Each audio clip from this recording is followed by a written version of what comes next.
नया नया मसाला है।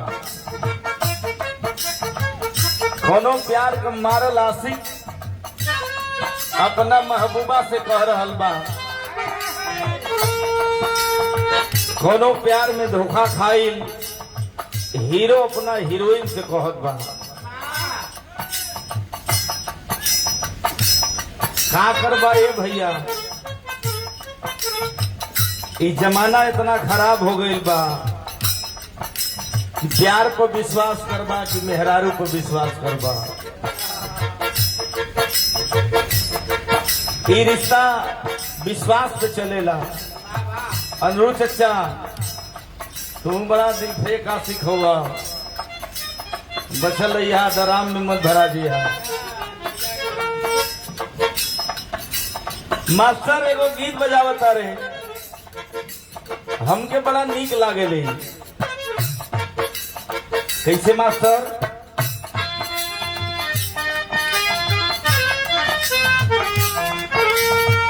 वो हीरो अपना हीरोइन से कहता, ए सोना हो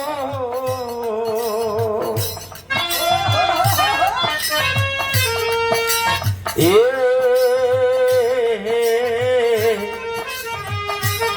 हमार जानू हो।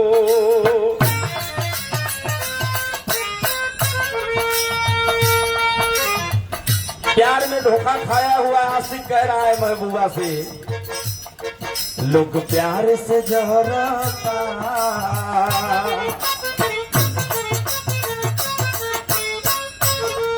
लोग प्यार से जहरता, बदनाम सदाई बा।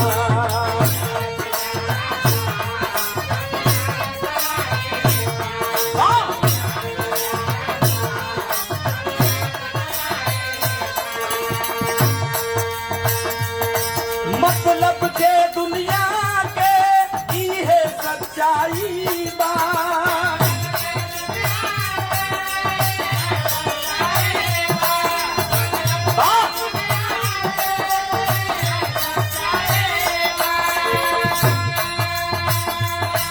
मतलब के दुनिया के इहे सच्चाई बा।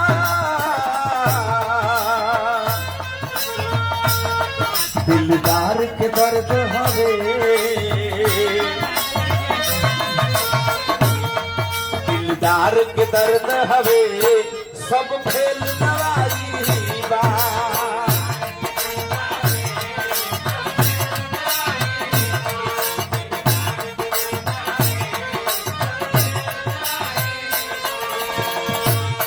लोग प्यार से जरता, बदनाम सलाई बा।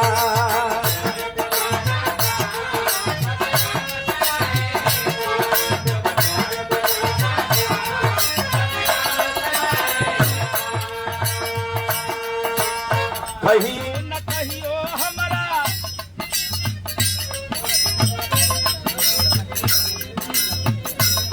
हेलो हेलो लोट ना ले भैया।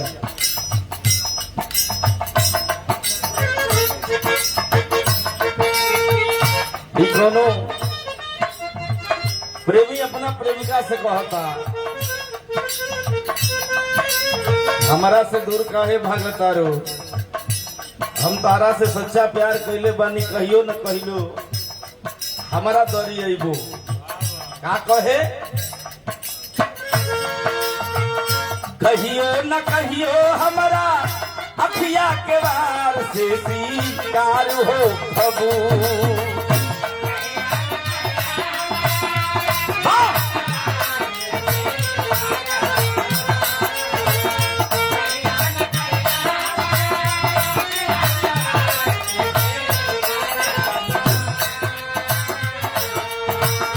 कहियो न कहियो हमारा अखिया के वार से शिकार हो कबू। कजहिया बुए करे जा तू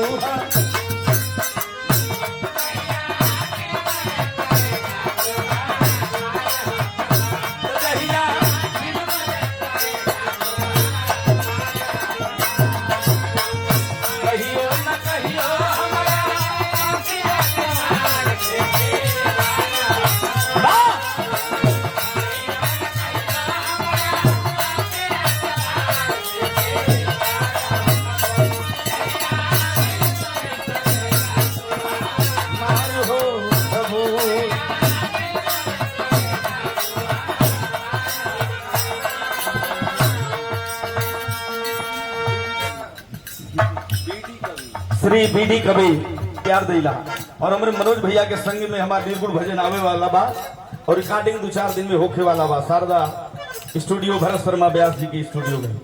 बहुत बहुत प्रणाम करता हूँ, नमन करता हूँ। और हमारे बड़का भैया हमारे मनोज भैया का बड़का भैया अच्छे लाल यादव जी की ओर से ये बहुत रुपये का आशीर्वाद, बहुत बहुत प्रणाम करता हूँ, नमन करता हूँ।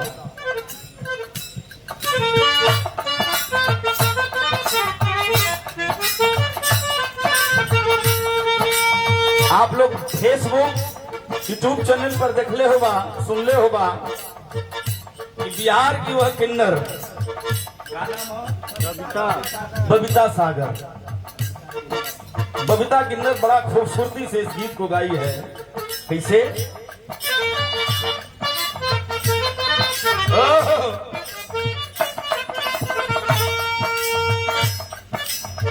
ना जियब तोहरा बिना,